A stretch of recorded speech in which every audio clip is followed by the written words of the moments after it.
Hi friends, welcome back to our channel.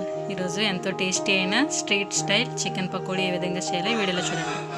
మీలో ఎవరైనా మొదటిసారిగా నా వీడియోస్ చూస్తుంటే కనుక సబ్స్క్రైబ్ చేసుకోండి. వీటికి కావాల్సినవి ఏంటో చూద్దాం. నీట్గా కట్ చేసి పెట్టుకున్న చికెన్, అల్లం వెల్లుల్లి పేస్ట్, కారం, సాల్ట్, పచ్చిమిర్చి ముక్కలు, కొత్తిమీర సన్నగా కట్ చేసుకున్నది, జీడిపప్పులు, కరివేపాకు, corn flour 2 tablespoons, rice flour 2 tablespoons, egg, garam masala, pepper powder, ధనియా పౌడర్, ఇంకా ఆయిల్. ఇప్పుడు ఇలా క్లీన్ చేసి పెట్టుకున్న చిన్న చిన్న పీసెస్గా కట్ చేసుకున్న చికెన్లో ఒక హాఫ్ స్పూన్ అల్లం వెల్లుల్లి పేస్ట్ని వేసుకోవాలి. టేస్ట్కి సరిపడినంత సాల్ట్ని కూడా యాడ్ చేసుకోవాలి.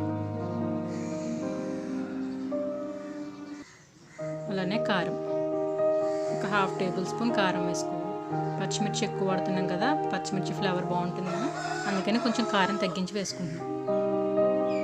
కారాన్ని కూడా వేసిన తర్వాత 2 టేబుల్ స్పూన్స్ కార్న్ ఫ్లోర్ని యాడ్ చేసుకోవాలి. అలానే 2 టేబుల్ స్పూన్స్ బియ్యం పిండిని కూడా యాడ్ చేసుకోవాలి.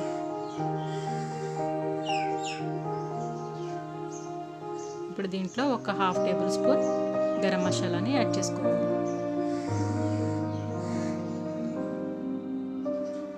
అలానే కొంచెం పెప్పర్ పౌడర్,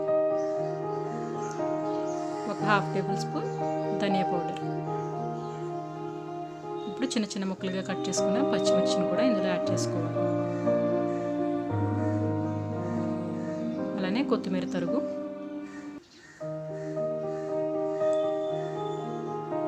చిన్న చిన్న ముక్కలుగా కట్ చేసుకున్న జీడిపప్పును కూడా ఇందులో వేసి ఇవన్నీ ఒకసారి బాగా కలుపుకోవాలి.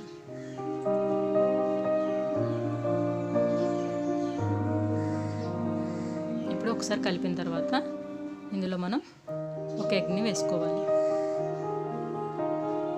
ఎగ్ని కూడా వేసిన తర్వాత ఇదంతా బాగా కలిసేటట్టు మిక్స్ చేసుకుని చికెన్ ఎగ్ అంతా కలిసిపెట్టి బాగా కలిపి మూత పెట్టేసి ఒక 15 మినిట్స్ పక్కన పెట్టుకోవాలి. ఒక 15 మినిట్స్ తర్వాత ఒక ప్యాన్లో ఆయిల్ వేసుకుని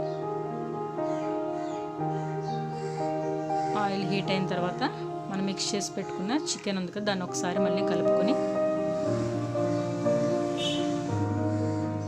ఇలా బాగా కలిపిన తర్వాత మనం విడివిడిగా చిన్న చిన్న పీసెస్ లాగా ఆయిల్లో వేసి ఫ్రై చేసుకోవాలి. రెండు వైపులా మనకి మంచి కలర్ వచ్చేలాగా ఫ్రై చేసుకోవాలి.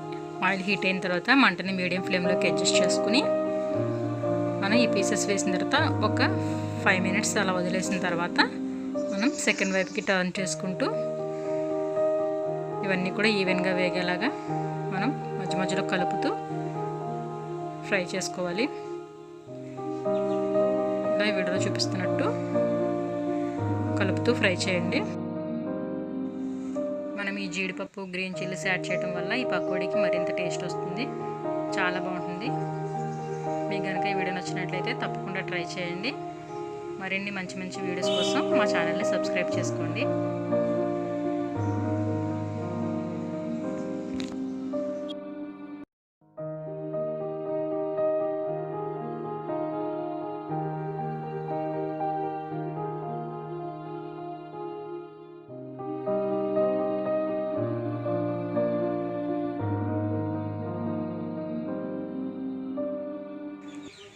చూసారు కదా, ఇలా వేగిన తర్వాత మనం ఒక ప్లేట్లో వేసుకుని సర్వ్ చేసుకుంటే ఎంతో టేస్టీ అయిన చికెన్ పకోడీ రెడీ. ఈ వీడియో కనుక మీకు నచ్చినట్లయితే లైక్ చేయండి, షేర్ చేయండి. Thank you for watching.